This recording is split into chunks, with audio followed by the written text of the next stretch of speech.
नमस्कार। चैनल पर आप सभी का एक बार फिर से स्वागत है। जैसा कि आप सभी जानते होंगे कि आजकल बड़ी बड़ी ई कॉमर्स कंपनियां जो है किसी न किसी कुरियर कंपनी से टाई अप करती है और अपना माल कैश ऑन डिलीवरी ऑप्शन के माध्यम से कस्टमर तक पहुंचाती है। तो आप लोगों को जानकर यह खुशी होगी कि हमारे इंडिया पोस्ट में भी ये फैसिलिटी अवेलेबल है, कैश ऑन डिलीवरी ऑप्शन, और सस्ते दरों पर अवेलेबल है। आप एक कुरियर कंपनी में अगर कैश ऑन डिलीवरी ऑप्शन में अगर कोई प्रोडक्ट, कोई सामान अगर एक स्थान से दूसरे स्थान तक भेजते हैं तो कुरियर में जो खर्च आता है उससे कई गुना कम खर्च इंडिया पोस्ट में आता है।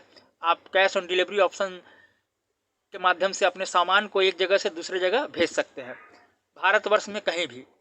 तो देखिए, कैश ऑन डिलीवरी ऑप्शन अगर आप इंडिया पोस्ट में लेना चाहते हैं तो इसके क्या क्या कंडीशन है, क्या क्या रूल्स है, मैं सब कुछ आपको इस वीडियो में बताऊंगा।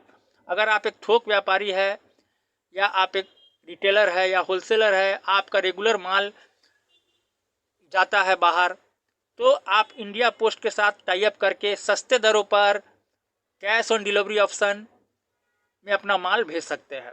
ठीक है। और पैसा जो कलेक्ट करने का काम इंडिया पोस्ट ही करेगी। अगर कैश ऑन डिलीवरी ऑप्शन में अगर आप अपना सामान भेजते हैं तो ये रिस्पॉन्सिबिलिटी इंडिया पोस्ट की है कि आपके सामान की कीमत वो असूल करेंगे। तो चलिए आगे बढ़ते हैं और डिटेल्स में आपको बताते हैं।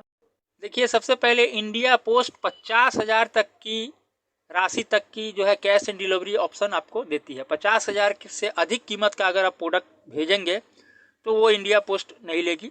मैक्सिमम जो उनका लिमिट है 50,000 तक है।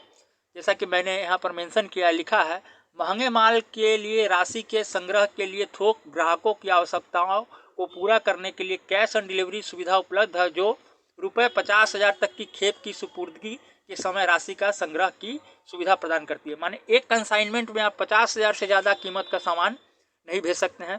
सबसे पहले इंडिया पोस्ट का ये कंडीशन है। इसके बाद आगे चलते हैं। कैश ऑन डिलीवरी की सुविधा एक्सप्रेस पार्सल, बिजनेस पार्सल और स्पीड पोस्ट ग्राहकों को निम्नलिखित शर्तों के अधीन उपलब्ध होगी। अर्थात क्या क्या शर्तें हैं, जान ले। पहला शर्त है, ग्राहक एक संविदात्मक ग्राहक है, यानी कॉन्ट्रेक्चुअल ग्राहक है, और डिलीवरी पर कैश ऑन डिलीवरी लेखों के लिए विभाग के साथ समझौता किया है। यानी कि आपको इंडिया पोस्ट के साथ एक कॉन्ट्रैक्ट करना होगा कि अगर आपका माल regular cash on delivery option के माध्यम से दूसरे जगह भेजा जाएगा तो आपको इंडिया पोस्ट के साथ एक कॉन्ट्रैक्ट करना होगा।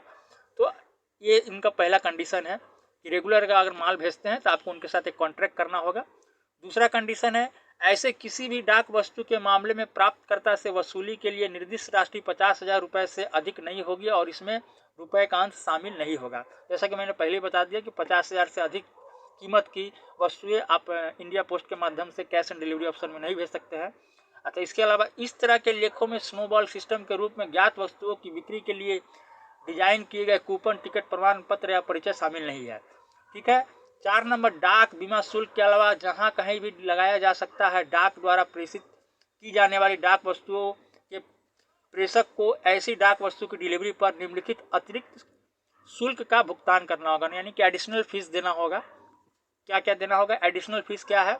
पतेदार, यानी कि जिनके पास डिलीवर्ड होगा, से वसूल की जाने वाली राशि शुल्क की अनुसूची, ₹5,000 तक की वसूली की गई राशि का 2% या ₹50 जो अधिक हो। इसके अलावा 5,000 से अधिक पर ₹100, ₹5,000 से अधिक राशि का 1%। ये उनका कंडीशन है। अच्छा, उसके बाद 5 नंबर में उनका कंडीशन है, वितरण वस्तुओं पर नगद का बीमा अनिवार्य नहीं होगा, भले ही प्राप्तकर्ता से वसूली की राशि कुछ भी हो।